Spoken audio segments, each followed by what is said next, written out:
Fairview's coffee has mysteriously gone missing. Mayhem ensues when strange, coffee-craving zombies plague the city. Detective Mickey Potatoes, an overworked public servant, uncovers why ordinary citizens are losing their minds and how to stop the coffee apocalypse. But it involves the mafia. And when you're dealing with mafia crime families, nothing is ever easy. The mafia controls everything in the city, including the police, including him. If he breaks the mafia, they will break him. So, the city is without coffee. The city is burning before his very eyes, but he's powerless. Detective Potatoes has the power to stop the coffee apocalypse, but if he does, he could lose everything.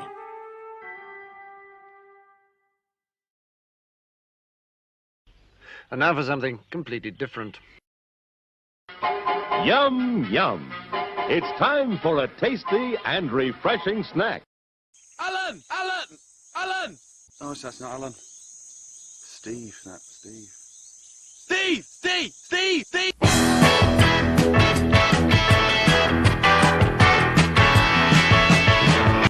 Your coffee, sir. Thanks, beautiful. You're welcome. This is a man! Well!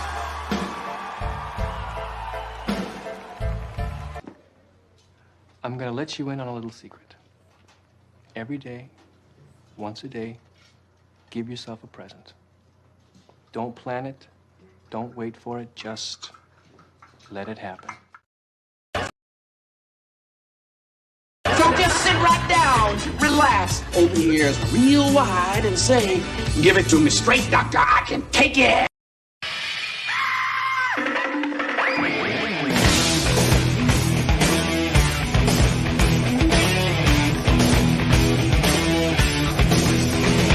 Get the chocks out from under the wheels. Flaps up. No offense, Margaret. Contact. We're off. Rum, rum. Doctor, doctor, give me the news. I got a bad case of loving you. Oh, what heights will hit? On with the show. This is it. The doctor is in, baby. Grab your coffee. Smoke them if you got them. You're watching the podcast that will rust, bust, collect dust, keep, steep, turn, peak, or right off the seams of rainy season for 90 days or your money gladly refunded. Hey, you know, I don't do this by myself. I got a guy. I got a wingman. Let me bring him out here. Roads? Where we're going, we don't need roads.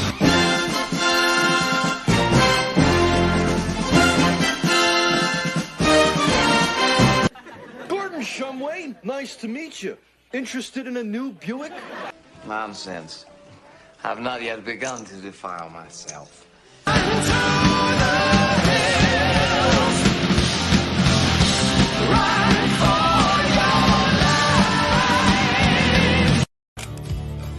I'll make you famous. I'll make you famous. Yes, he will. I bigonate you and it didn't do it. StreamYard is stupid today. Oh, man. How are you, my friend? I'm doing good. How are you? I'm good. I'm bad. I'm up. I'm down. All over the place. Yeah, let's see who's in the chat over here. Timothy Fling, is he? He is here. Hello, Timothy. Timothy. Here. Laurie is here. This is my son's mother. Hey, Laurie, good to see you. Pops is here. I was getting to you, Pops. Don't click on yourself. Hi, Carrie. Oh, I will help you through your panic attack, my love. Carrie, I'm glad you're here. Kick back, relax, be safe. You are among friends. Amen to that. Stephen B., what's going on, brother? We were just talking about you backstage. Just talking about you. You are the man to watch in 2023. Oh, stuck at work. Oh man, good to see you too, Timothy. Sorry you're stuck at work. We're here at work for you. So we got a big show for you today. We've got our usual hijinks. We got some meme reviews. We've got a great moment in comics history. We got a What's Up Doc episode talking about some mental health stuff. Then we have a special guest, Big BUFORD Ogletree, the upright bassist for the rockabilly band HOTROD WALT and the Psycho Devills. He's going to share some stories from the insanity in that community that rivals the insanity in this community we're in. I don't know. I mean, it may even be crazier. We'll find out. Yeah, we're going to find out, aren't we? Yeah. Now, I've known Taylor a long time. I've known him longer than my youngest son's been alive. So, you know, that's been a minute. Am I hiding the guest in the basement? No, he's not here yet. The only one I keep in the basement is Carol, because Carol's got work to do, and Carol is not allowed to come out of the basement until she gets the work done. Just saying. So, Tanner. Yes. You were working on something. I have been working on something. You want me to show it off? Yeah, why don't you share? Show us what okay. So this is a page or a cover for the Bumbot. The Bumbot. Bumbot. She's a bunny. She's got ears. There's ears, I swear.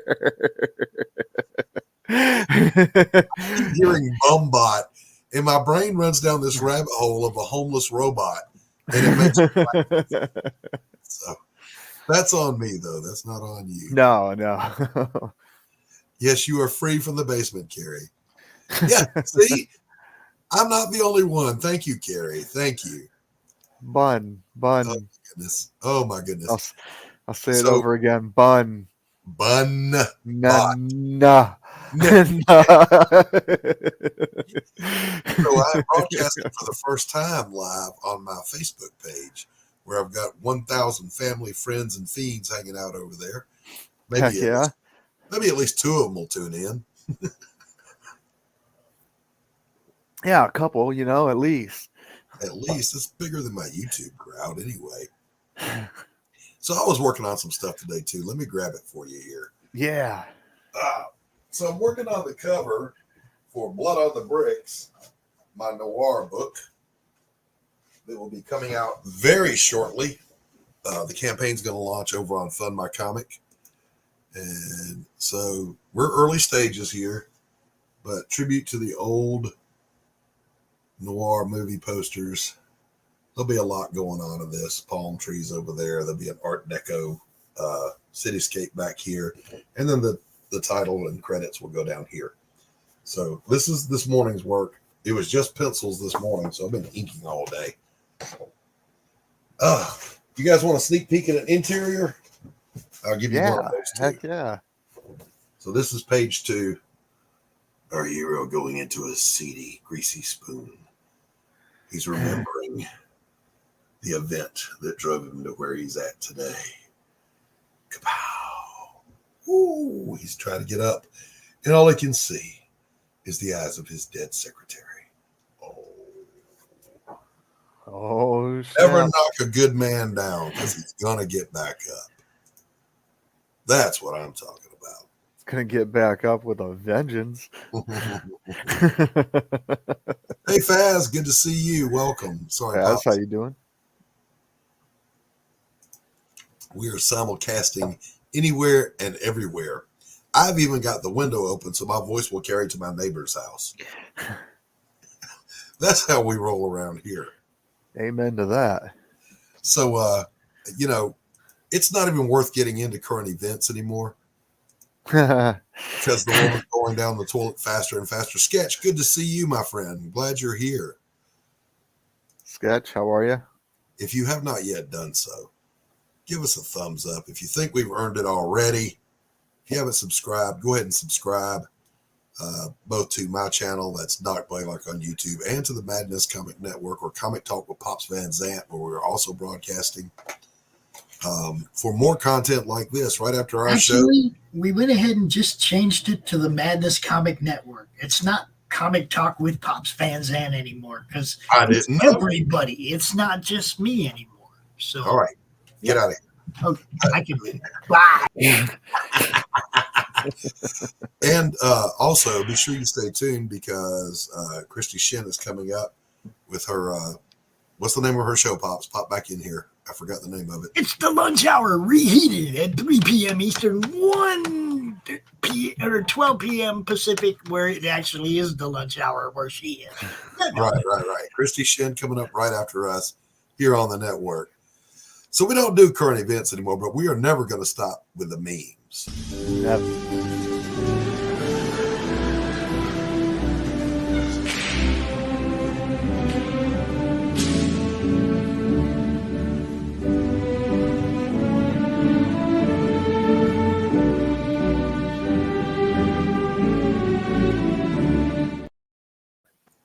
It's that time, Tanner. That time. So here we go. Let's take a few pot shots at some people here. Let's roll that beautiful bean frame. Bam. So daylight savings time is not a bank.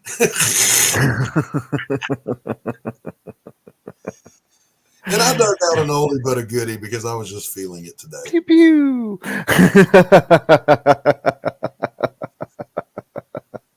I mean, that's the crossover we really need there. And then, of course, we've got, I can't believe it's gun control season already. I still have my monkeypox decorations up. Now, here on the show, this is a mature rated show. We do not advocate violence of any kind. However, this one just kind of speaks for itself. Moving right along. Bam! I cannot brain today. I has the dumb. This one is sentimental because it's the first meme I ever posted. Way back, long. Way back in the day. You ever looked up too? Look, the Google searches. Well, I mean, it wasn't my Google search. I just copied and pasted this. And then we've got, of course, this lovely human being. Bo shooter, y'all. This one got me in trouble with somebody once. I'm not going to say any names, but it's like, that's not very nice. Yeah, it wasn't meant to be. Bam! Remember, kids, if she has an apple, she has a banana. And this has been another exciting episode. That's enough of that.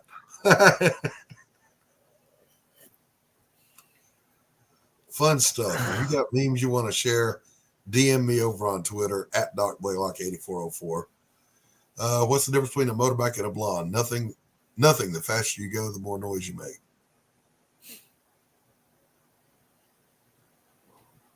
Ooh, saucy. On the spicy side there, Gary. Come on. I hope the anxiety has calmed down some. Mine certainly has. Amen to that. You know, and speaking of issues, it's time for another quick little installment of What's up, Doc? What's cooking? What's up, Doc? Oh, you're looking. You serious? I love the end of that. So once again, I am retired and not credentialed. I am not offering you mental health advice or treatment. If you are in crisis, contact 911, nearest mental health facility, or if you're a veteran, you can call Tanner. Sorry, I was reading Carrie's post. What's the 911 for veterans? Ah, yes, 988. 988 for veterans. But we're gonna finish up what we were talking about last week. We talked about depression and anxiety last week. We're going to talk about PTSD and bipolar very quickly, and we're just myth busting. I am not diagnosing you. Do not diagnose yourself.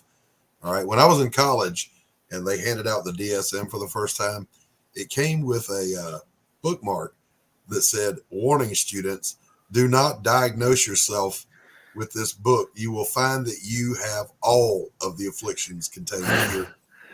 Let a qualified provider do that. You don't do it. But we're going to bust a couple of myths. First of all, PTSD. Very quickly, PTSD is not only combat related. All right. And not everybody that goes into combat gets PTSD. The general theory on how it originates is that if you have a life-threatening or near life-threatening horrific experience and you attach an emotional reaction to it at that time strong enough, then you have the potential for PTSD. PTSD is not just flashbacks where somebody nuts up and goes in and blows up a supermarket. Oh, yeah. I get tired of that one. Yeah. PTSD can manifest in depression, anxiety, avoidance of triggers is the big one. Was talking to another veteran the other day, our friend Max. He hates the sound of a helicopter because helicopters either meant you were being taken somewhere you didn't want to be to do bad things, or somebody was hurt and they were coming to get you. He didn't like either one of those. And because there was an attachment emotional at that point in his life and his combat career, it happened. I have PTSD, not from my military service, but from working in trauma medicine. It's any event. It can be, you know, you were in a car wreck or you were attacked or assaulted. It doesn't matter. But the main symptoms are the anxiety, the depression, and the avoidance. Now, there are flashbacks and nightmares that go with this stuff. But when those happen, it's not like you're remembering the event. You're reliving the event. The person suffering with these will just zone out. They'll go away, and they're back in that moment. And they'll come back out of it, but it's pretty shot out, and it's pretty problematic. And again, it's not, oh, I have a bad memory. It's that these things intrude on your life to such a degree that they impair your quality of life. If you suffer from this or think you suffer from it, go get some help. Bipolar, real quick. Ready? Everybody's bipolar. Did you know that? Bipolar just means between the high and the low. Bipolar disorder, however, is when it goes too fast, or it goes over here and gets stuck, or it goes over here and gets stuck, or it swings too far, or it doesn't swing enough. And those are the different types of bipolar disorder. Period. That's it. The problem with it is someone might go to the doctor when they're in the depressive phase, and the clinician, if they're not thorough enough, will prescribe antidepressants, which will do what? Throw them up in the manic phase. Well, when you're in manic phase, you do all kinds of crazy stuff. You decide you're going to disassemble your car in the middle of the night, even though you're not a mechanic. You decide to sell the house because it'd be a good idea to buy that bridge. You don't know. Shut up, sketch. So yeah, again, if you're having issues, seek qualified, competent help. Do not diagnose yourself, and don't listen to the Facebook psychologists. They're always wrong. I promise you. So this has been another exciting episode of Hey, what's up, Doc? What's cooking? What's up, Doc? Oh, you're looking. You serious? You serious? You serious? Hey, Mo or Joe, whichever one you are. I'm in. Wait. I'm in the PTSD gang. I'll be listening closely, wagging my finger at you if necessary. There you go. What's up, Max? Good to see you, my friend.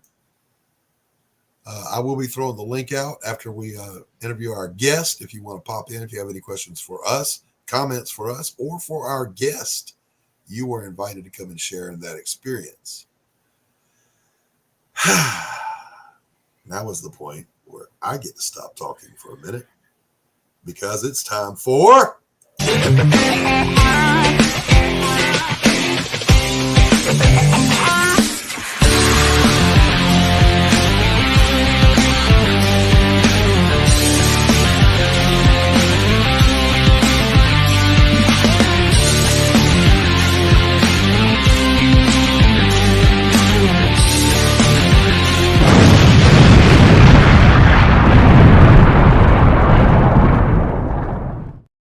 Greetings and salutations, comic fans. Tanner Hurley today, wanting to talk a little bit about a master of cartooning, a master of comics, a relatively new master of comics, but a master nonetheless. I want to talk about Humberto Ramos.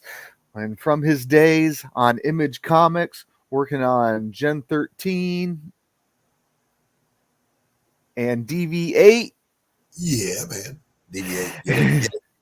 Yeah, deviate. You know. He later worked his way up. You may know him today as the man behind The Amazing Spider-Man. He draws a hell of a black cat. My man can do some cheesecake, is what we're saying. Yeah, he does. He does some great Mary Jane. He can do some cheesecake. Yeah, he's awesome. But not just that. He worked on the Spectacular Spider-Man, doing a great Venom run. Yes. Ah, look at that Venom. I know, right? Oh, Abbo just chimed in. I love his Impulse run. Yes, he worked at DC Comics. He's worked at Marvel Comics. He's done Impulse over at DC. He's worked on X-Men, Champions. Good God, I got it all. You know, yeah, I have a lot of his work. You know, but his influence basically take the traditional fundamentals of cartooning and mixes it a little bit with manga, and you've got, you know, the amazing artist that is Humberto Ramos. And you know, I love that the guy's carrying on the traditional storytelling, but turned up to 11. Oh God, yeah. Yeah, he's good stuff. There, you know, there's that third or fourth generation of the really good ones. Steve Epting is one. Alberto Ramos is one.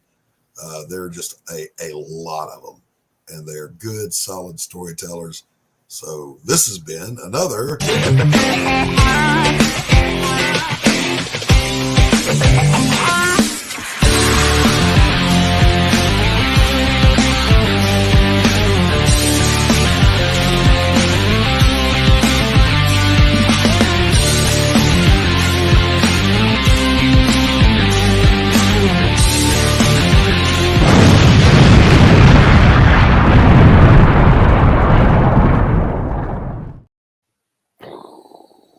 So, you know, it's not really a trailer for anything unless there's an explosion.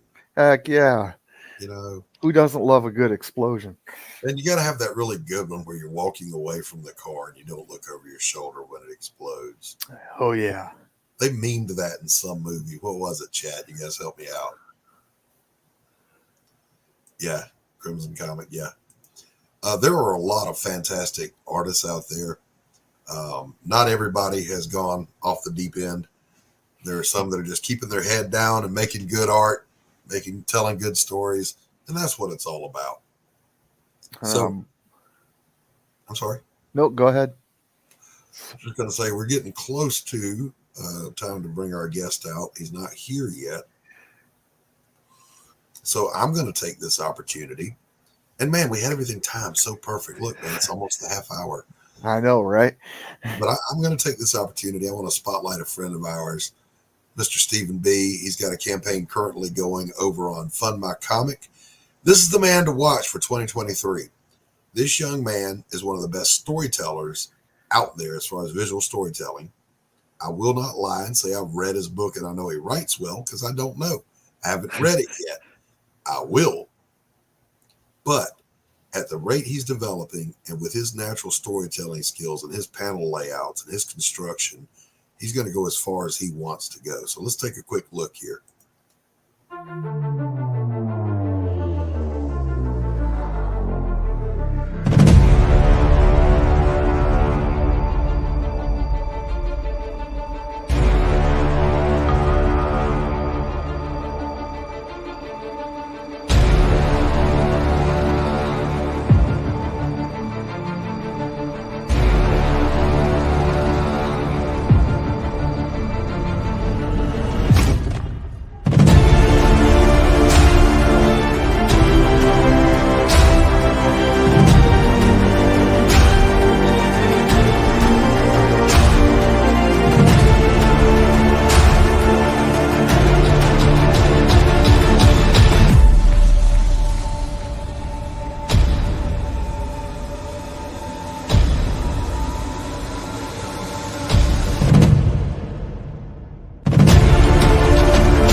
That's Stephen B's Crips and Legends funding for a second chance over on Fund My Comic. Get over there and show him some love. He's not getting near enough love over there. Like me, he was shadow banned on Indiegogo, so he told him to chuck it, and he picked up his toys and he moved over to Fund My Comic. And I'm right behind you, Stephen. Oh yeah, we're coming. Yeah, baby. Let me find a little something here. So I'm gonna bring out our guest now. This is the one and only Big Buford Ogletree. This is my place, okay? I have in here who in the fuck I want.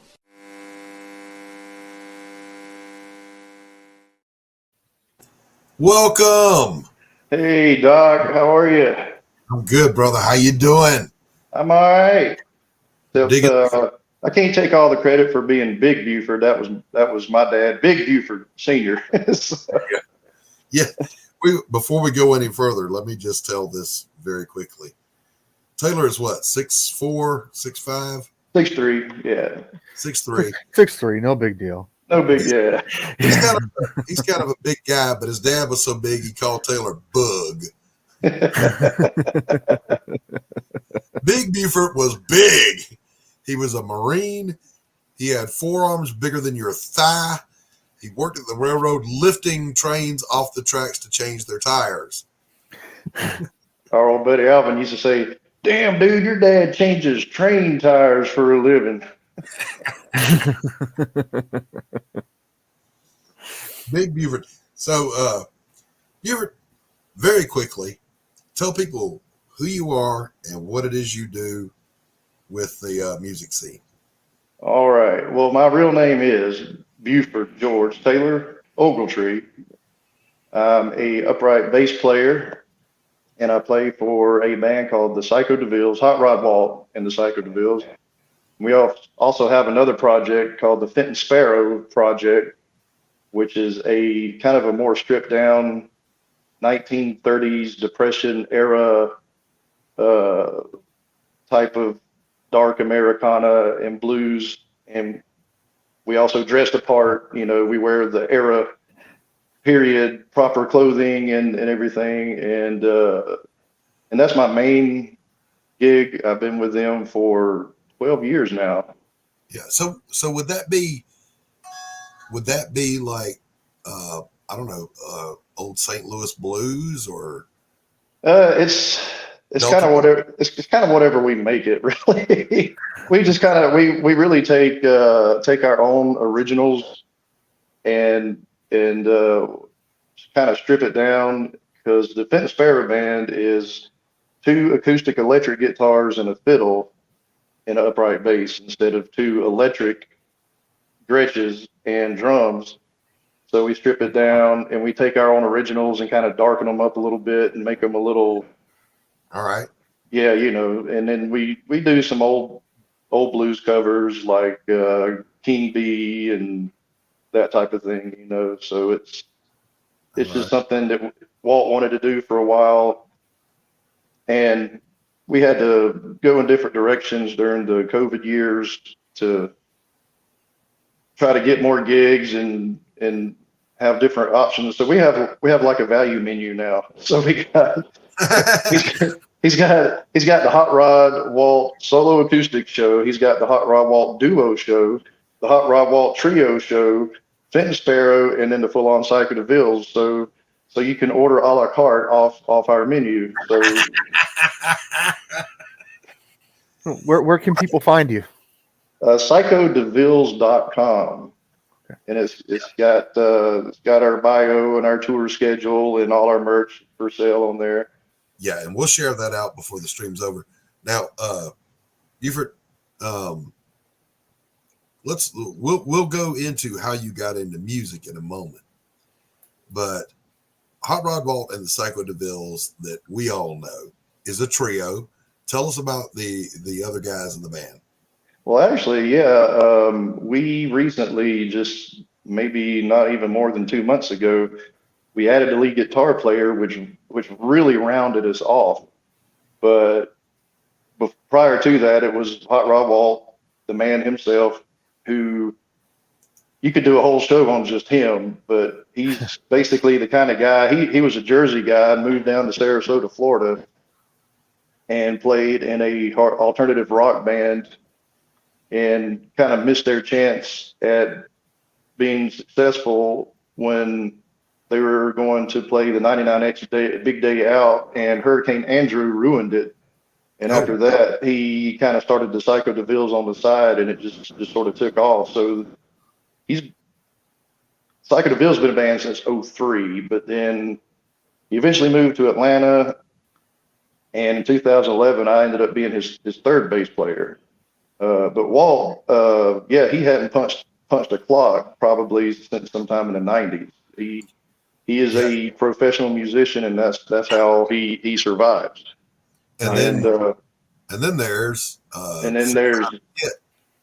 Steve Burnout Barnett, our drummer. He's a punk rock drummer. He's a hard hitting guy. He's a great drummer, man, and he's been with Walt probably since 2005 ish, maybe. So he's been with him a long time. And most recently, we hired Dave Olson. He's a fantastic guitar player. The guy's I would dare to say, a virtuoso. And back in the '90s, he was with a pretty big, back when the Big Swing Revival was a thing in the mid '90s. He was with a band called the Lost Continentals, who was pretty successful. But the guy's just amazing. He's just a great artist. He does like monster, like Hot Rod Monster type comic drawings. He's done a lot of logos for us for our merch. He's one of us. Oh yeah, I mean the guy. He's just a well-rounded artist and a hell of a nice guy. Just you'll never meet a nicer guy. But so we're a four-piece. We're a four-piece now, and right on. But that's not true. I am, in fact, the card holder for the nicest person you'll ever meet. Well, we could debate that, but yeah, pretty cool guy. If you got to flex on something, that's a good thing to flex on. So yeah, I want to go back now, Taylor. When I met Taylor, Buford Taylor Ogletree, Buford Taylor George Ogletree, fourth. I've been giving him shit about his name for over 30 years, y'all. So, but when I first met him, I was playing in a metal band, and I was looking for a new place for us to rehearse. And they had just filmed a movie in Griffin, here where we're at. And there was a place that said music store on the front of it. Do you remember this, Taylor, on Hill Street? Yeah. Mm-hmm. And I went, well, that's interesting. So I popped in, and it wasn't a music store. It was a used bookstore and comic book store. So I met the owner at that time and the manager. The manager at that time was Taylor's mother, Buford's mother, Amelia. And I asked her if we could rent the upstairs to rehearse in. And she didn't even think about it. Yeah, sure. And they charged us a whole $50 a month. And then asked me, is that too much? Y'all, you could have played a basketball game up there and had room for the bleachers. It was huge. Yeah, you remember I used to take my skateboard ramp up there, and me and Greg and Jason used to skateboard up there. Yeah, it was huge. Yeah. And so here was a metal band playing up there, and then they played Dungeons and Dragons up near the front of the place, and Taylor and his buddies were skateboarding up there. It was a weird environment, but there was one day I got myself stranded up there, and I don't even remember how. We had come back from a show and unloaded the van, and I was stuck. Well, Taylor was there, and I looked at him. He's a skater punk, y'all. And I weighed about what, 120 pounds? Yeah. He's just a giant beanpole, and his hair was on backwards because his bangs hung down to his nose, and it was short in the back. But, I didn't know what a skater punk was. I'm trying to figure him out. I'm looking at him. He's got on a Misfits T-shirt, and he's got chains on, and I thought, well, that's kind of metal. So talked to him for a few minutes and said, hey, man, can I get a ride home? And I think I threw in a couple of bucks for gas, and we ran through Crystal's drive-through, and that's how we met. Well, a little time goes by, and then Taylor gets the bug to do some music, and I'll let you tell it from there. Well, I ended up voluntarily being homeless because, you know, I always had a place with mom and dad, you know, no matter what, you know, but I volunteered myself to be homeless because something weird was going on with your car. You didn't have a light. I can't remember what. So I kind of moved in with you to be your chauffeur, basically. Yeah, and you were playing with Hayes Gray with Kent, the guy in Peachtree City. And I'd kind of been chauffeuring you back and forth to band practice, and then kind of started being the bass tag / just roadie guy or whatever. And I don't know, we were sitting in your living room one day, and you're like, "Hey, you want to learn how to play the bass?" I said, "Sure." And 20 minutes later, I'm sitting there playing Paranoid by Black Sabbath. First song I ever learned on the bass. And you taught me Paranoid. And it wasn't too much longer after that. You got me a gig. Like, that was, I wouldn't say it was my first real band because it lasted like a second. But you got me a gig with Stone Cold.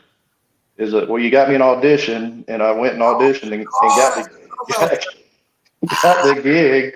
And then I was like, no, this is just really my thing, you know, because they were doing a lot of hair metal covers and stuff. Yeah, that guy was a total goofball, man. Yeah, that was not my scene. I had just went to Lollapalooza, which that in itself was really life-changing for me because it sent me in a completely different direction. When I saw Jane's Addiction, that kind of did it for me. I knew then what I wanted to do, and it was not hair metal. Right. Now, Laurie's in the chat. Hey, Laurie. She threw out there "and me," meaning, yes, that's when Taylor was staying with us, with Laurie and I. Yeah. So I had forgotten all about those goofballs, man. But then he ends up in a band with my son's mother, my wife at the time, Laurie, Yogi Swami Samadama, and the great Blake Wright, who was my former lead guitar player. The Undecided. Yes. So take it from there. So it's funny how things changed, because back then we rehearsed like 3 days a week and then played one show. And nowadays I never rehearse and play like 80 to 100 shows a year. So yeah, we did all that rehearsing, and there was a local prominent attorney, Bill Johnson, whose daughter Eliza, I think it was her sweet 16th birthday party, and he was part owner of it was an old theater that was built in the 1920s or 30s. I think it was built in the 1920s, the old Imperial Theater. Yeah. And had a big birthday bash for her. And that was our first gig and our last gig with that particular band. But it was crazy. There was like 300 or 400 people at that show. It was in December of '91. I think Laurie actually knows the actual date. It was I think it was right before Christmas. Carved on a sacred tablet. Yeah. And that was our first show. Well, it ruined me because in my head, I'm thinking, wow, this is great, man. You know, there's 300 people here. Well, the next band I played in, we played on a Thursday night at 7:00 at TJ's downtown Atlanta with a band called Meat Locker, and it was us, Meat Locker, the bartender, and one of their girlfriends. Uh-huh. And I was devastated. I go, wait a minute, this isn't right. There's supposed to be 300 people here. So most people's musical career, they start out playing to nobody. Well, my first show was to like 300 people.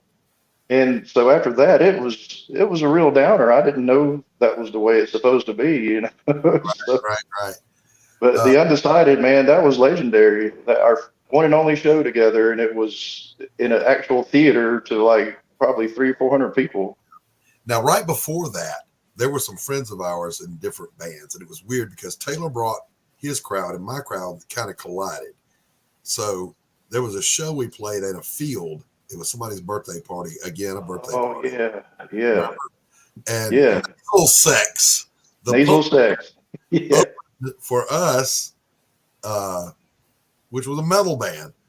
And the field was filled with cars as far as the eye could see. And they had their headlights on. So we had a great time. And the guy at the gate stopped taking money like the second he got high or something. We thought, we're getting paid behind this one. And we went to go, my drummer went to go collect the pay. I'll never forget it. You were there that night, Taylor. Yeah, I kind of handled getting everything set up, man. Yeah, that was quite the undertaking. Yeah, we were on a flatbed, weren't we? Well, no, I got a bunch of milk crates and basically, well, I bet no, that was Greg Baugh's show out at Mezart Studios. Now, you guys, I brought a bunch of milk crates and plywood and built a stage out of milk crates and plywood for that show. All right. Well, anyway, the guy just quit taking money. My drummer comes back, and he's going to pay us all, both bands. And he gives me $5, and I'm like, what the hell is this? Look at this field. But it was a good time.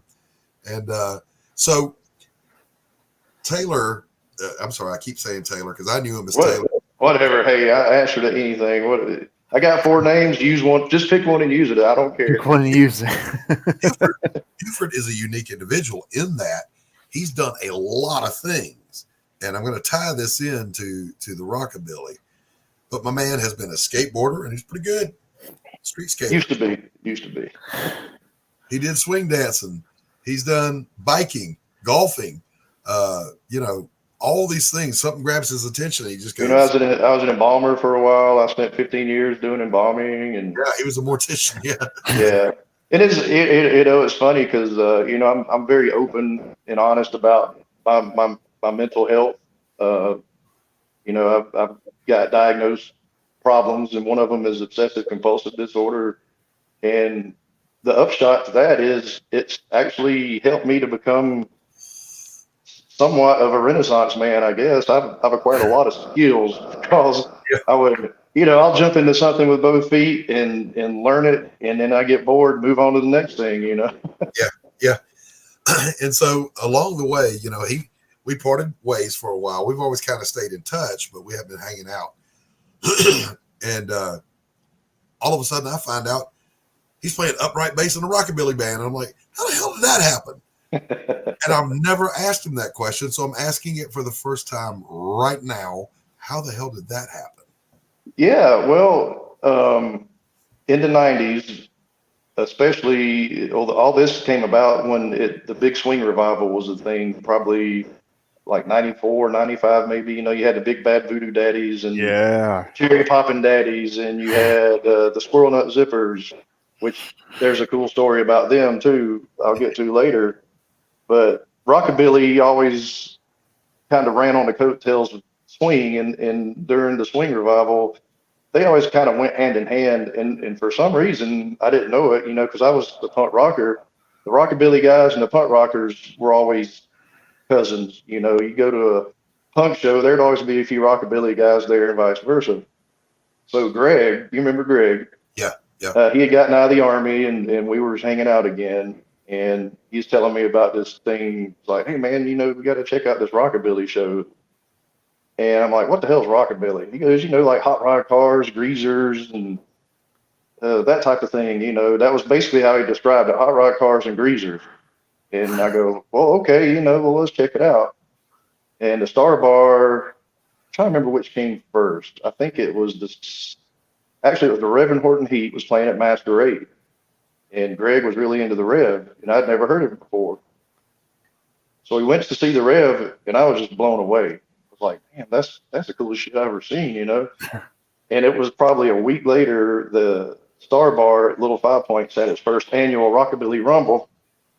And one of the bands, they're all great, but the two headliners was the Belmont Playboys from Chapel Hill, North Carolina, and from Rochester, New York, was the Frantic Flat Tops. And I remember sitting there seeing the guy playing that upright bass, and I just thought, that is the coolest sound I've ever heard. I want to do that. I mean, and I became obsessed with it. And it took years really before I actually was able to afford one. I bought an old Cremona, which is a piece of crap, really, for $800. Set it in the corner of my bedroom, and every time I'd walk by, I would kind of pluck on it. And it really did. It was years later when I started thinking seriously, like, I really want to learn how to play this thing. And nobody around here knows how to play it or teach how to play it. So I'll just figure it out. And it was kind of the early days of the internet. And I found some bass tabs. And I thought, if I could just learn to play straight cat strut, rock around the clock, I know I can do this. But so I printed off these bass tabs.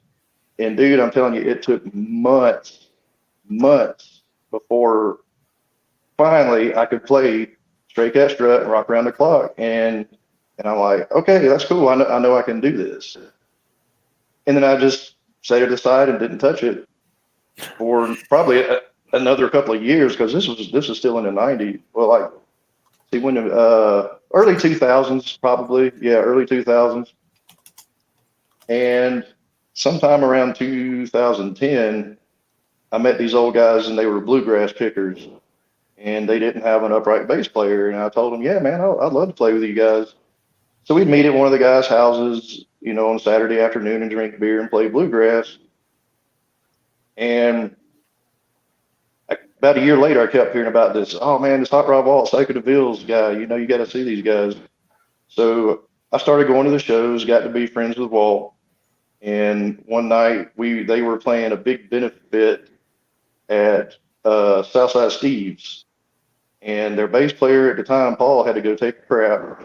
So Walt knew, because I'd been talking to him, like, yeah, I play bluegrass with these old guys, so he had me up, because he does a song that's kind of bluegrass-ish.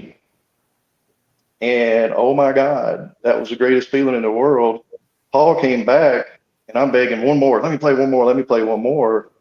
So he said, well, what do you know? I go, well, do you know Rock Around the Clock? He said, no, but I have one in the same key, which is a very similar chord structure, which is chopped down, hopped up. And I've been listening to his music, so I knew the song, so I played it.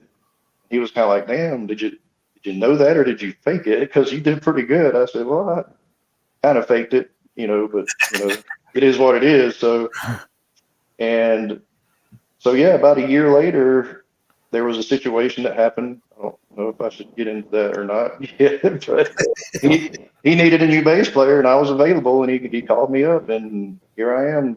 It's been 12 years now, and I've been his bass player. So speaking of chopped down and hopped up, we're going to take a listen real quick to HOTROD WALT and the Psycho Devilles in action with a much younger, Buford T. Ogletree.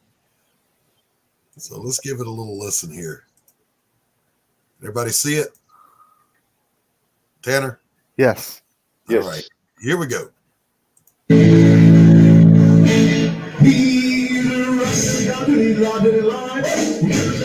And he smokes like he strikes. They got like a Billy, but he ain't square. Jumping out the door, and he popped the door for me.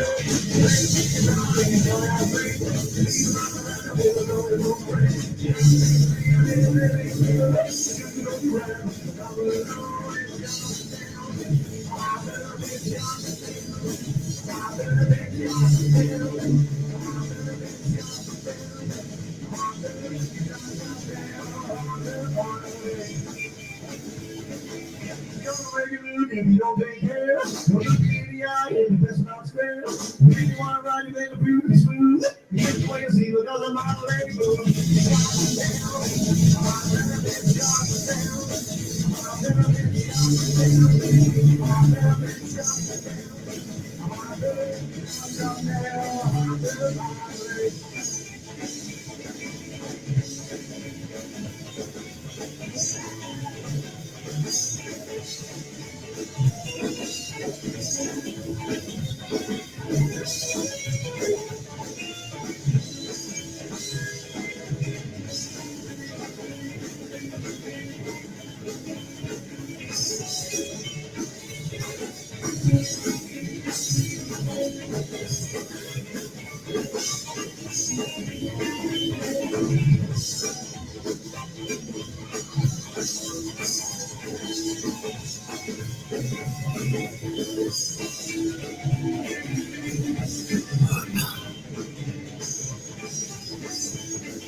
And of course, it's 7.5 minutes long, so we're gonna.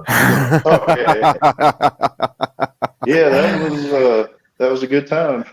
Yeah, that was filmed. That was filmed at the Dixie Tavern in Marietta, and we actually had a house gig there for 10 years. They had about 3 bands, and each band had a Saturday night every month.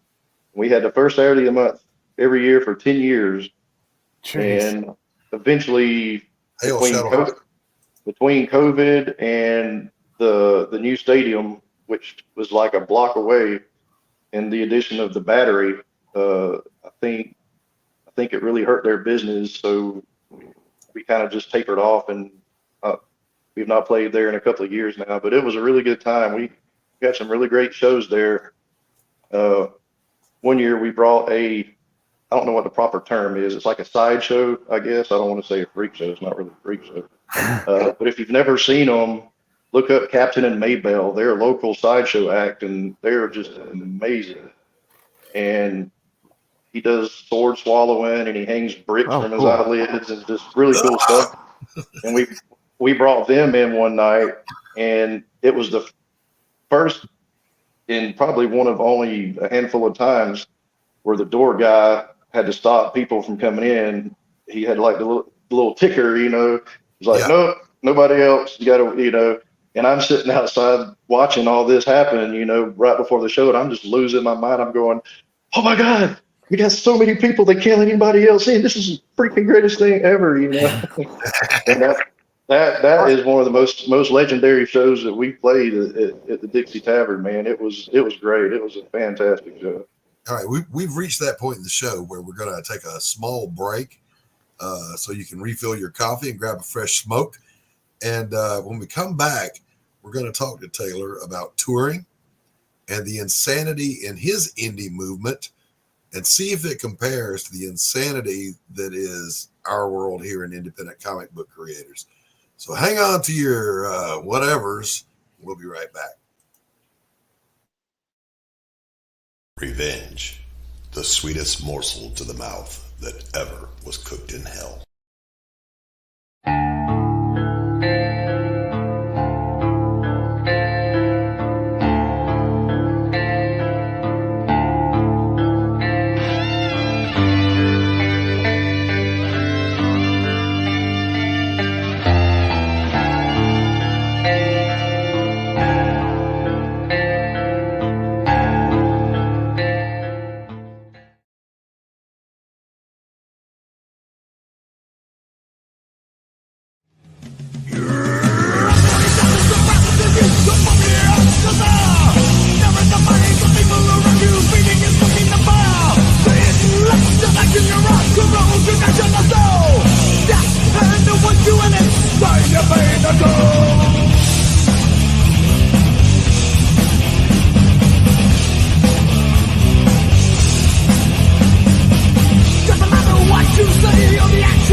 And we're back with a fresh cup of coffee. Hey, you recognize that music, Taylor? Dude, I was going to ask you, do you have a copy of Damage's album? No, but the whole thing, both of them are on YouTube. Oh my God. I got to look that up. So I don't have any of that old stuff left over anymore. Oh, me either, man. I don't even, look, there were 3 shows that I was in that were videoed from start to finish. I can't find any anywhere. But I reached out to Steve Tuggle and I said, dude, I got this book I'm doing. I explained crowdfunding and Indiegogo and all that stuff. And he said, well, what's the book about? And I told him, and he goes, yeah, you can use that song because he wrote it. You know, that's his exclusive. Yeah. And so it's been one of the driving forces behind my funding because everybody loves it. You know, and it fits so perfect too. Yeah. So we'll give a moment for my co-host to get back because he was really wanting to be here for this. Pardon me. I tried to inhale my coffee. I apologize. Let's check in with the chat. So if you guys have questions for our guest, we can do that. And as a matter of fact, what I'm going to do, I make a lot of videos for my friends, their intros and whatever. So I might chop up some Hot Rod Walt and the Psycho Devills, edit it together, some highlights, and we'll just roll it as a commercial because they're still playing. They still have tour dates. And we want to get the word out there to our indie community who might enjoy going to those shows. Yeah, we're actually getting really busy again, and it's interesting because we're starting to look at everything in terms of pre-COVID and post-COVID. Yeah. And COVID, man, it hurt us pretty bad, and the lingering effects, it lasted probably for about a year. And I wanted, and I got bored. I have to keep kind of like a shark. I got to keep moving, or I lose interest. Yes. Mm-hmm. And I kind of adopted Tommy Tedesco. He's a guitar player for what? My son is watching. He's never watched my podcast. So, welcome, Christian. Good to see you, son. One year we were flying to Europe to go on tour, and I watched a documentary about the Wrecking Crew, and Tommy Tedesco was a guitar player he's probably the most prolific guitar player in the history of studio musicians. And he had a saying where he said, you never say no until you're too busy to say yes. That's right. And I kind of adopted that. And the year following COVID, our gig schedule dropped down to probably half capacity. And I had in my head to put together a 90s alternative band to give me something else to do. And right about the time we were getting that going, we got a new booking guy, and he's hammering us, man, which is good. But I've not been able to follow through on the other project because now, like, all my weekends are done. I mean, we're on the road now, so it's good, But Kerry, Christian, my son, is the musician, and he has a YouTube channel with his music on there. I think it's Christian Blalock Music. Pops, if you can find that link and drop it, it'd be great. Didn't mean to interrupt you, Taylor. No. It's all good, man. Our chat. Chat is the reason we exist, so we always talk to them. So COVID, you're right, was the big divider. I mean, that's going to go down in our lifetimes as a thing. It's 3 years. No, I didn't miss your comment. Let me get it back up. So Taylor, Kerry wants to know, is she supposed to throw her panties or roses on the stage?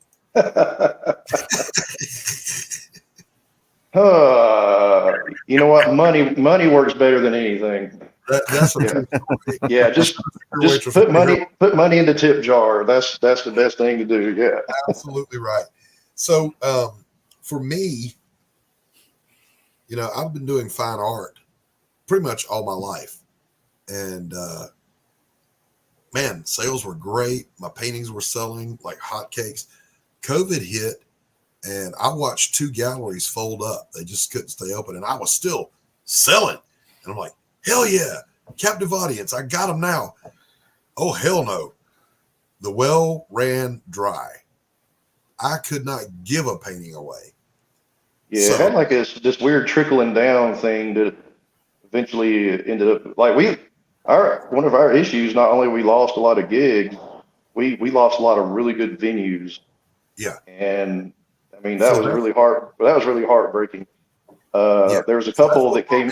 There's a couple that came really close, and they were saved at the last minute. But yeah, it was a weird time. But right now you went looking for that alternative band thing, and I went back to comic books. Yeah, because crowdfunding is crowdfunding. It goes on no matter what. So you looked into some alternative stuff, but then thankfully, a little bit of sanity has returned to the world. And so you're back out there now with Walt.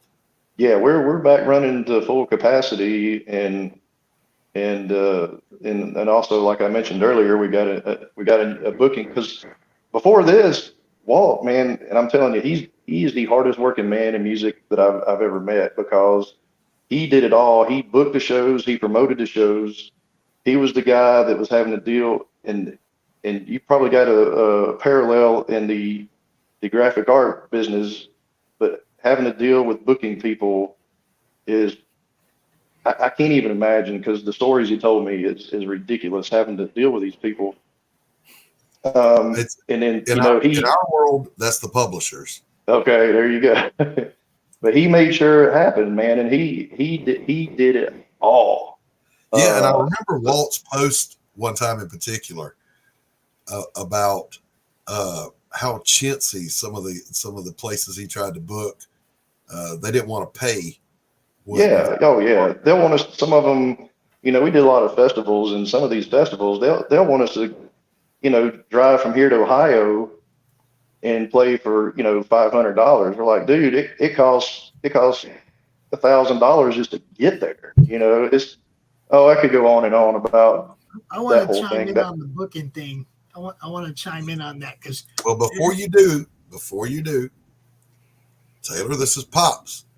Hey, Pops. What's up? Pops, this is my friend Buford Taylor George Ogletree the 14th. You sure it's 14? Yeah, pick a number. I just want to say, after being, running the network for this long and doing the shows and CromCon monthly for 3-something years, booking is the biggest nightmare there is. Okay. And no, it's not. Part of it is if you book too far out in advance, the guy forgets, or the guest forgets, and it's like they don't even remember they wanted to be on your show that day. Yeah, we've actually had that happen a few times. I've By also the way, seen that it on reminds the me, I other got a show I side. got to do tonight. I just want to say I've also seen it on the other side, where some shows have basically fallen to the wayside because they didn't try hard enough to book guests to make their show work. So I mean, booking is a big part of it, but my God, it's a nightmare. Yeah. It is. So Taylor, I want to talk about touring. I would love that, but I never toured. I think the furthest I ever drove for a gig was we were here and we drove down to Macon once. But you, my friend, have been around the block once or twice. Tell us about touring. Well, the most memorable tour is I don't say, I can't speak for everybody, but definitely mine was the first tour. And we'll do a lot of tours we do will be like a 4 or 5 gig tour, and we do a bunch of those, or we'll do a few of those and then one big long tour. But basically the first tour we did Montgomery, Alabama, Lafayette, Louisiana, Laredo, Texas, and Austin, Texas. And it was my first time out, and I was hit with a bout of insomnia because I was outside my element, and we were driving a lot, no sleep. And I remember I was sitting in the venue in Laredo, Texas, and first of all, Laredo is a border town. If you ever seen the movie Desperado, kind of that opening scene, it kind of reminded me of that a little bit, and I was a little afraid for my life, almost a little bit.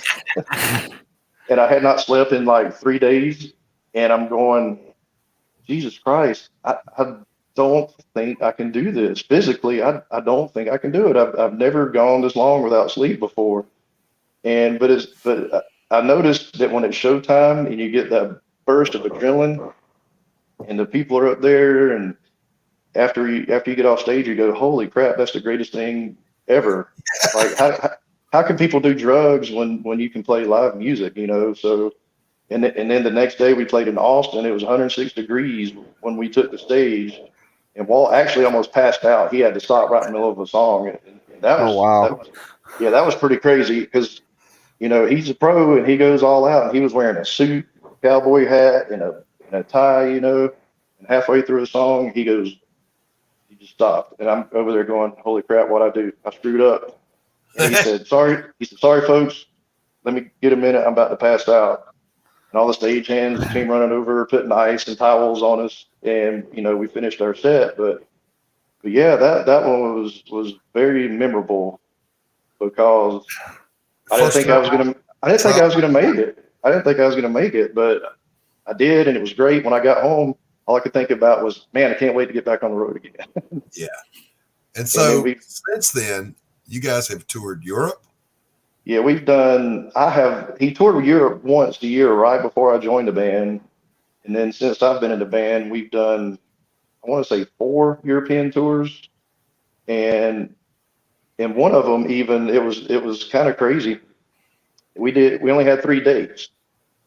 And I'll say this before I tell this story. We're not a blues band. We got a blues song, one. And somehow it ended up in the hands of a promoter in Monaghan, Ireland. So they booked us to play this huge blues festival in Monaghan, Ireland. And that, you always get an anchor show. Your anchor show covers your nut, and everything after that is money in your pocket.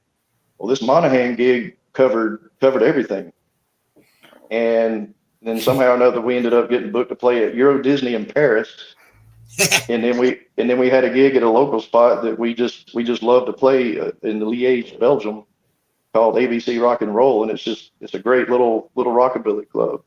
Nice. So basically, how it worked was we flew into Belgium, and we have gear there already because what we've done is over the years, we have a friend that's he's a musician named Michel Brasseur, and every year we go, we get him to, you know, we'll pay him money, and we'll give him a list, and he'll buy gear for us. So Walt's got a guitar, a couple of guitar amps. I got a bass and a bass rig, and then a set of drums and everything. Mm-hmm. So we fly into Brussels, get our rental van, go to Michel's house, pick up our gear. We drove back to the airport.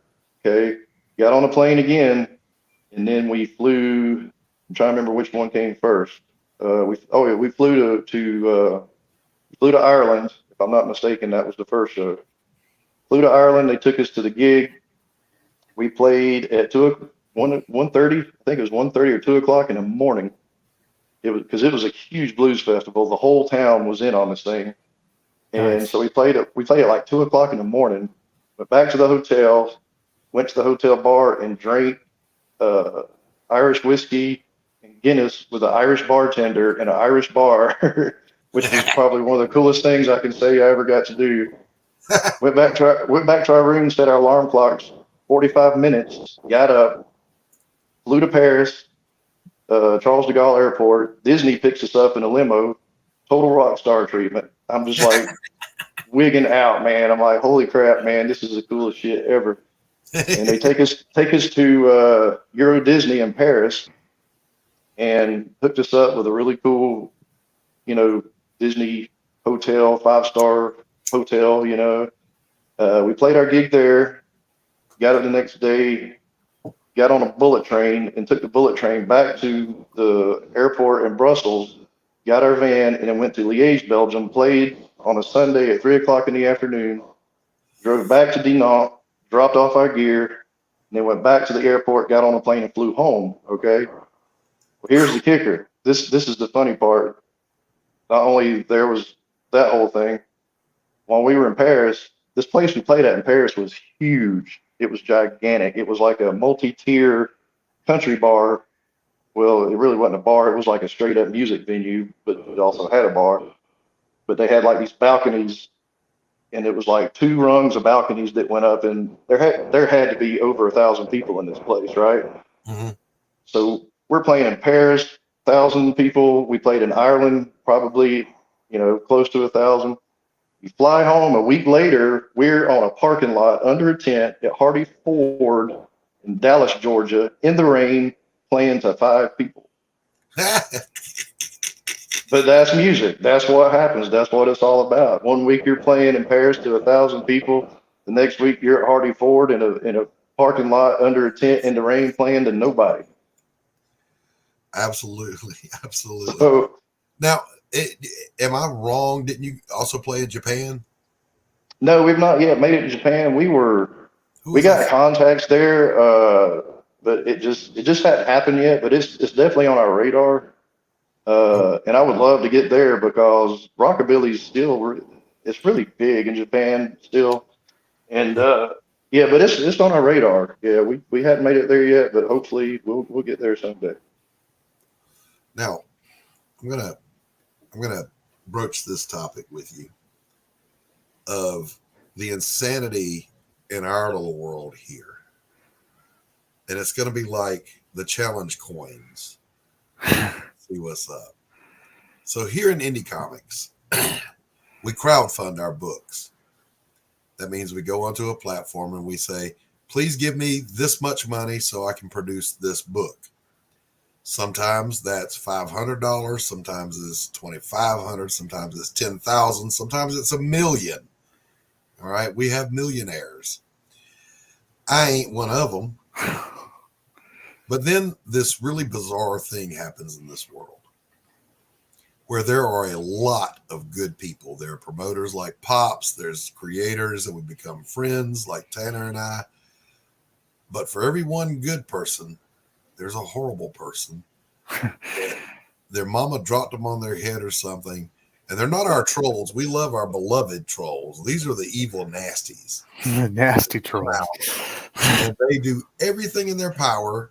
We call it gay ops. They come out and they attack you and they try to tear down your campaigns and they hate you. What's up, Roland? Good to see you, buddy. Roland Mann is a celebrity in our circle. He was a wheel over at Malibu Comics, and he's now the head honcho over at Silverline Comics. Nice. Did I get that right, Pops and or Roland? Anyway, trolls, evil trolls, are the bane of our existence because they literally will try to take food off your table just because they decided they don't like you. Can. So that's the bane of our existence over here. Plus trying this god awful, I know for a band that going out, setting up for shows and doing all that, that's the hard part. For us, it's the funding while the campaign's going on. You're biting your fingers every day, watching to see if you're going to get enough money to produce the book. And sometimes it goes right up to the finish line. And at the end, like with my campaign, we'll touch on that in a second too. On the last day, I got funded. I was like, oh, thank you, God.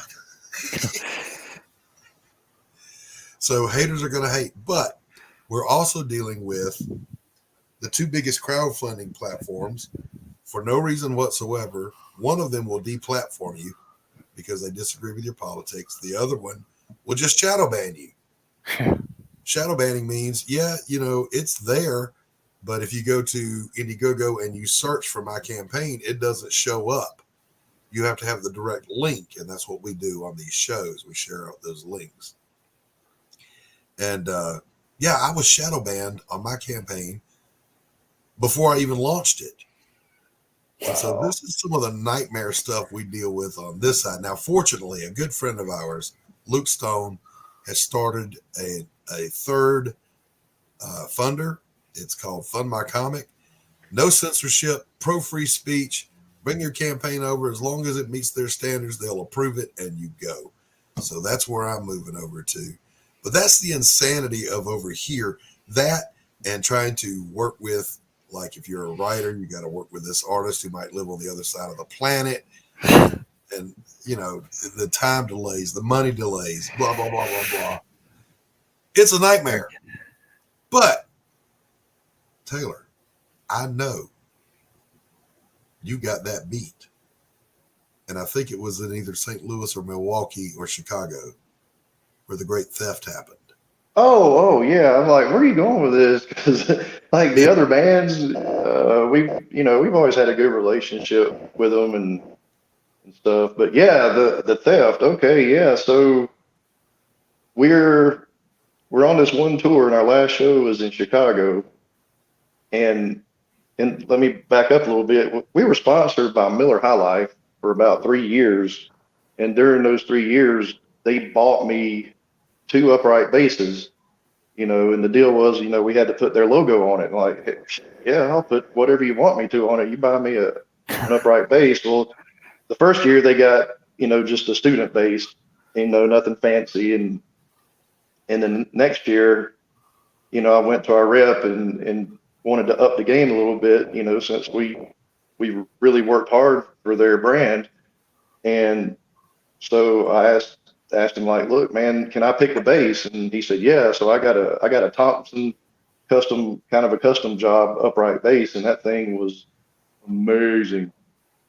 Also on that bass, there was a guy in California that was making custom upright bass bridges just for the type of music that we play, called Deuce Bridges, and they were handmade, and they were specific to our type of music. And it just so happened, not right before this all happened, his company went out of business. He just couldn't do it anymore because he was one guy trying to build these bridges by hand. So had this Deuce bridge. For people that don't know, or tell them what a bridge is. Oh, it's the part at the bottom that the strings go over, that they kind of rise the strings up over the fretboard. Right. And so you couldn't get them anymore. So I had one of the last Deuce bridges on this bass, and our last show was in Chicago, and then a week later we were going on tour with Reverend Horton Heat, and that was a big deal for me, especially because he's the guy Greg and I went to that concert that first got me into this, and the Rev is a big deal. Yeah. So we're, our last show on that tour, and then we're home for a week, and we're going out on tour with the Rev is his opening act. And after the show that night, we put our tour van in a big lit, nice looking public parking place that's fenced in and everything, lots of lights. And we got up the next morning and came out to the van, and Walt looks at it. He goes, dang, I forgot to shut that door all the way. And then he looked a little closer, and he noticed that the lock was missing from the back doors. And he opened it up, and everything was kind of disheveled, but nothing was missing, or we didn't notice anything missing. And all at once he goes, holy crap, Buford, your bass is gone. But the weird part was they had to take out 2 tubs of T-shirts, set them on the ground, take my bass out, and there were 2 Gretsch guitars. Each one was worth $5,000 that was right next to it, and they left the guitars, took my bass out, and then put the tub of T-shirts back in the van and shut the door. Oh, jeez. And I was like, holy crap, we're not even on the south side of Chicago either. The one time we had a theft, and that was where it was at, was in Chicago. And it kind of makes you think it had to be an upright bass player that saw yours and wanted it. I've heard that, but nobody knew where our van was. I mean, it really would have been impossible, because we went to a after party. One of the car clubs was there and had this after party. We were there hanging out with those guys probably till like 1 or 2 in the morning. And so when we parked the van, there was literally nobody on the streets. So nobody followed us, and nobody knew where we were staying at. So it was just this whole weird thing. Like, I don't know. To this day, I can't explain it. Yeah. So when we went out with the Rev, I had to use my backup bass, which didn't play nearly as nice, but it's just one of those things. But we got to go out with the Rev, so what can I say? Yeah. But that kind of trumps me being shadow banned, for someone to steal $1,000 worth of bass. Yeah. My whole Sweet campaign Jesus. would pay for that bass. I remember when that happened. I remember you sharing the story, and I was like, holy cow, man. Of all the things to steal, an upright bass, it's not like pocketing a diamond ring. Yeah. The thing's like, 6 foot long and weighs about 40 pounds, Yeah. You didn't think you would see somebody running down the street carrying the case. and plus there's Miller High Life logos all over the thing. It's like, what are you going to do with it? Yeah, you can't play it anywhere because everybody's going to recognize it. Yeah, it's insane. And I remember, it was Paul Stanley that said it, but it was true. He said, in modern times, marriages between one man and one woman don't last. A band with 3, 4, or 5 people in it is even harder to keep together. Yeah. Because of personalities and the craziness that goes on and the infighting and whatever. And I've experienced it. And I've had great bandmates that were like brothers to me. And then I've had some that I wouldn't pee on to put them out if they were on fire. And I'm sure they felt that way about me too. But you've been blessed. You get along really well with your guys. Oh yeah. I mean, we really are like family, and I don't think we've ever had any bad, arguments or disagreements. I mean, but you spend that much time with each other, and there's going to be things where you're sitting there going, holy crap, if he makes that sound one more time, I want to punch him in the face, but it's just little minor annoyances, and it's nothing any more than you would have with your siblings or your wife. But yeah, I mean, they're great guys, and, and Walt is such a professional, working for him for the past 12 years has been great. Yeah. Because he is such a pro, but but they're all just, I mean, they're great guys. Yeah. And with the addition of Dave is like the sweetest guy you'll ever meet. And he's just bigger than I am. He's a huge dude, man. But he's the sweetest guy. He's just the sweetest guy you'll ever meet. So yeah, man. I mean, it's been great. I got to ask you though, and Pops, if it's okay with you, we're going to run about 10 minutes over here. We don't want to cut into Christie Shinn's show, but I don't think we'll hurt her by another 10 minutes because I'm going to do this. First of all, I'm going to drop the link in chat, but do not come in if you want to shill. Don't come in if you just want to BS and hang out. If you've got questions for our guest, then you are welcome to pop in and ask your questions. We'll drop the link right now. And then I have a question that I've been meaning to ask you for 2 forevers. I'm waiting on the little spinning wheel to stop here. There it is. Songwriting for the originals. Is that all Walt, or have you reached a point where you're contributing now? Or well, it's like 99% Walt. But he'll tell me, he'll say, look, man, if you got an idea for a song, throw it at me, because he'll go through like a dry spell for a while, and then when it hits him, it's like a wave, and he'll write a whole album. He wrote a whole album during COVID. We just hadn't made it in the studio to record it yet. But I think I come up with one idea that my ex-brother-in-law had this little saying, and I threw at him, and he actually wrote a song about it. And it was funny because he used to say, Michael? His uncle, it was my brother-in-law. But he'd say, man, if love is a 2-way street, I'm driving down a lonely highway. So we wrote a song called Lonely Highway, but he's the guy. I mean, he writes all the material. The only thing I write is a bass line. And I'm okay with that. My creativity starts and stops with 4 strings, and that's pretty much it. There you go. We got somebody popping in. This is my place, okay? I have in here who in the fuck I want.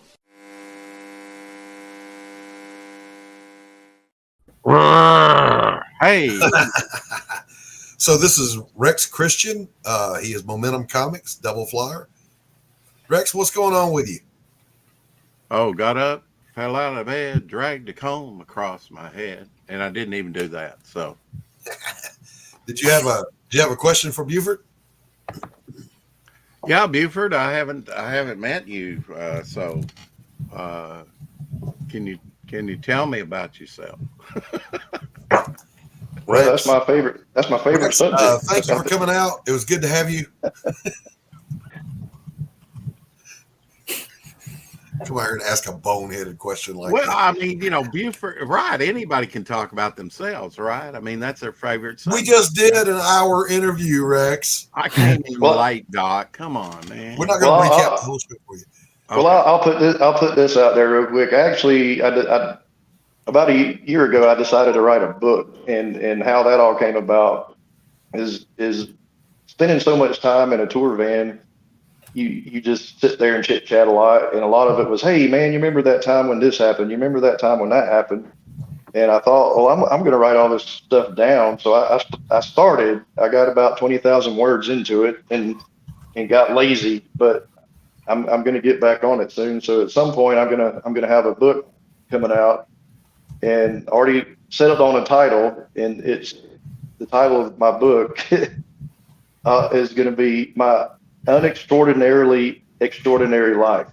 Now I'm going to go more into how I got into music and the battles that I've had to fight, because I've had some doozies, physical infirmities, and a lot of mental baggage that I've had to go through. And yeah, so I'm excited about it. I got to get back to work on it. Have you done a lot of conventions? I guess that's my question. Hold on one second, Rex, because Taylor and I talked yesterday, and he needs an editor. We happen to have a community filled with people who do books. So if you're I am looking for an editor. Yeah. If you're interested in editing, and then Buford, I would strongly encourage you to crowdfund the book. We'll show you how. Yeah. We might know a thing or two about it. Yeah, you do, and you were successful at it. So I will be talking to you about that. I'll hook you up with people more successful than me. Okay. Max Devill is a great publisher and a friend. He's in the chat from Atrocity Comics. He's also with Antarctic. So yeah, we've got some great folks, and we'll hook you up with some of that. And real quick, oh hell, it just went right out of my head. It's in the hat. Just look at it won't be so quick, will it? Taylor, shall I tell them how our friendship was sealed? The loogie story. It was sealed with a loogie. Sealed with a loogie. Taylor launched a loogie involuntarily. He was upstairs skating. I'm packing up from rehearsal, and it was like the Matrix. It came flying through the air, and I went, no, and I began to dodge, and the loogie clips me on the shoulder, and I roll to the ground.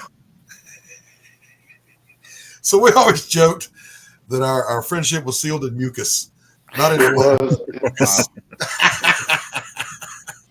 We even wrote the Black Sabbath parody song, Mucus Man. I am Mucus Man. Mucus Man. So Sketchbook wants to know, Taylor, and this is unprompted, how hard was it to put up living with me? And did I have hair? And was I already ancient when you met me? Oh, you seemed ancient back then, yeah, a little bit, and you have hair.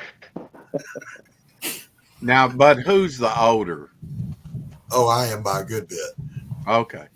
Taylor's a young gray beard. Yeah, I'm a young gray beard. Just turned 52. Yeah, oh, well, you are. Hey, young. That's young. Now, Sketch, I'm going to need you to pick one and suck it. Carrie says, I want to know what singer, band, or bassist inspired you to follow a career in music. Oh, wow. Yeah, that's kind of a multi-faceted thing. The biggest thing that made me want to play live music was when I saw Jane's Addiction at Lollapalooza.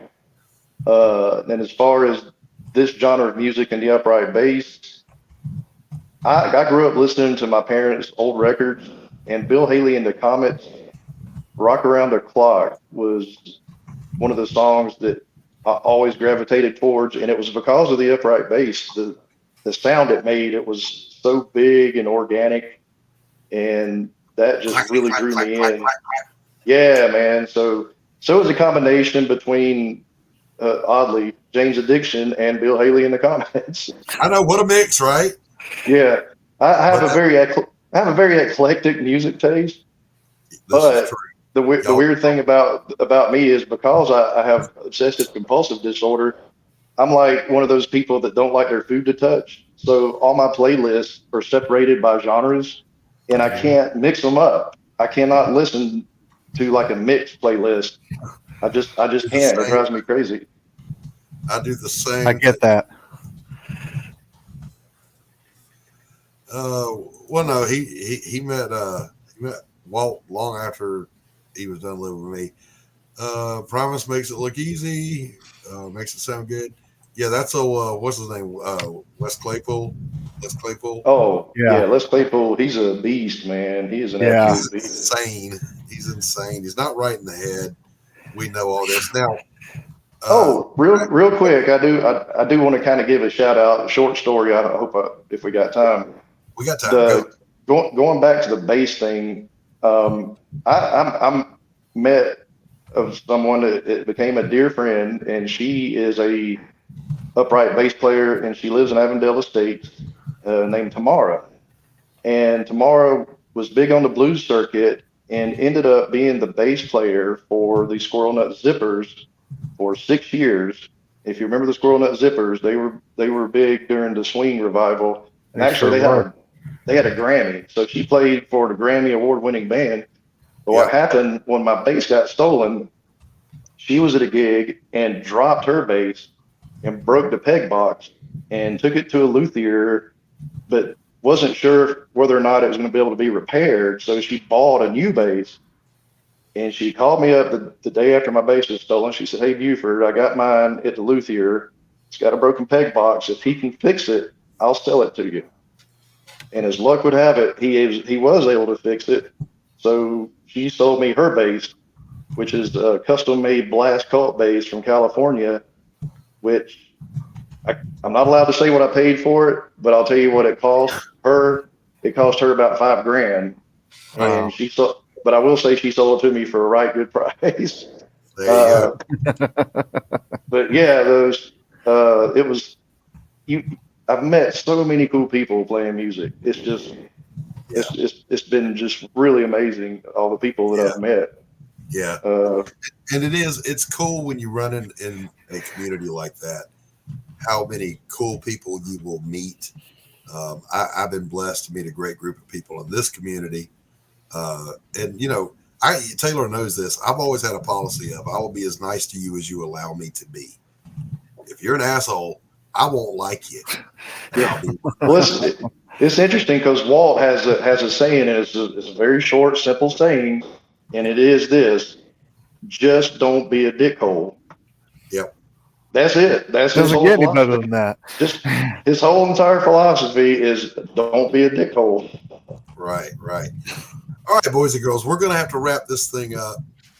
First of all, I want to thank Buford Taylor George Ogletree the 15th for coming out and graciously sharing his stories with us and sharing his story. There's more to it. I've known him a lot of years. He's a complex, fun to know kind of guy. Like a Rubik's Cube. Yeah. And you guys go to psychodevilles.com. You will find the tour dates posted. Go see them live. It's a great show. Sketch. And if I can pop this in real quick, we have a show Friday with the Fenton Sparrow, and we're incorporating that with a burlesque show. So it'll be Fenton Sparrow, which is the 1930s era music, with a 1930s vintage style burlesque show, and it's going to be in McDonough at Southern Roots on the square in McDonough. So if you're local and you're into that kind of thing, it's going to be pretty cool. I'm Is glad that he in said Georgia? McDonough Carrie, and not yeah, that's McDonald's. McDonough, Georgia. And Carrie, yes, they do tour in the UK. Carrie lives in England. We've got several. Now, Taylor, our audience is international. We've got people from the Netherlands. We've got people from England, Ireland. We even have some that tune in from Indonesia watching Australia. the show. Where? We've got our Australians. So Indonesia. yeah. So you guys do go to the website, look for the tour dates, and go see a show. And when they do go on tour, if you follow them on, you guys have a social media? Oh yeah, several actually. Harry wants to know. They keep changing the rules. Do they tour? Do you tour? We just answered that, Rex. Pay attention. I'm behind 10 minutes. Yeah, we'll be in Europe the end of August and the 1st of September. We got about a week and a half worth of Europe dates. We'll be in Belgium, France, Germany, Luxembourg, the Netherlands, and Germany. All right. You guys got to get a UK show in there. Yeah, we've been trying.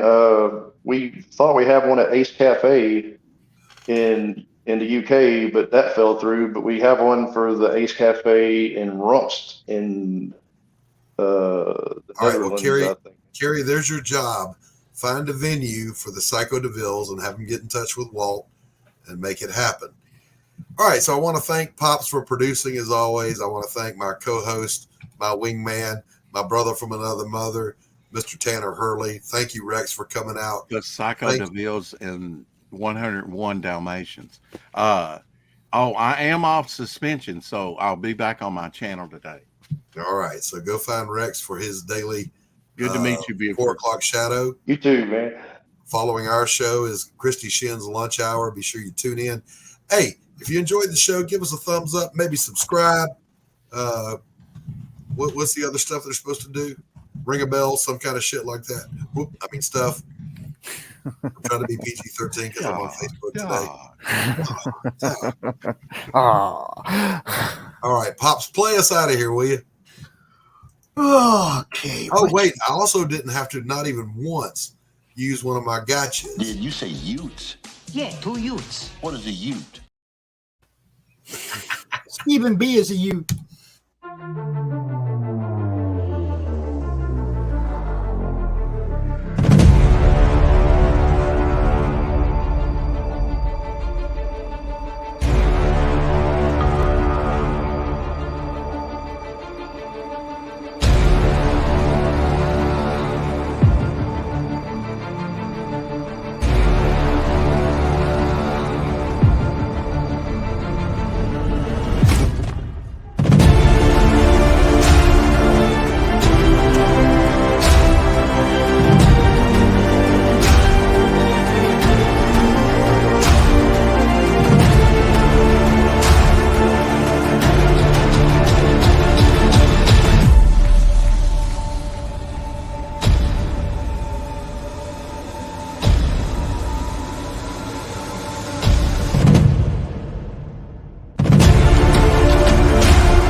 Bringing you sex, sass, and style.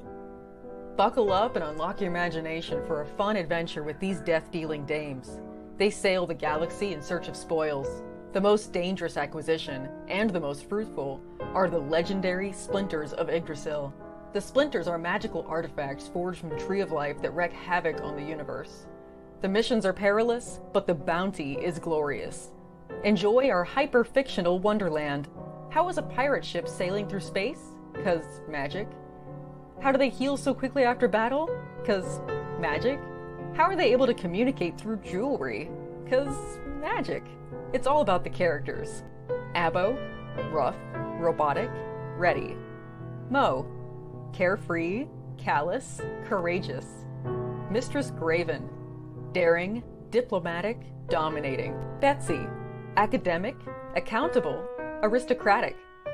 Nefara, ancient, assured, adrenaline junkie. Bruto, proud, prominent, protective. Fisty, independent, incendiary, invigorating.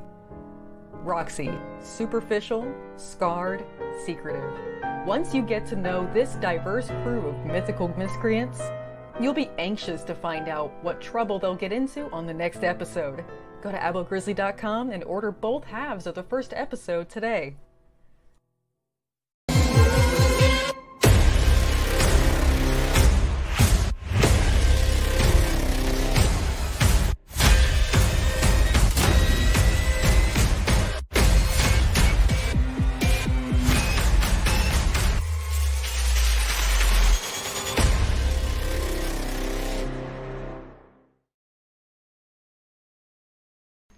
How do you end this thing? How do you put the where's the brakes on this bus? I forgot. Jazz hands. Jazz hands.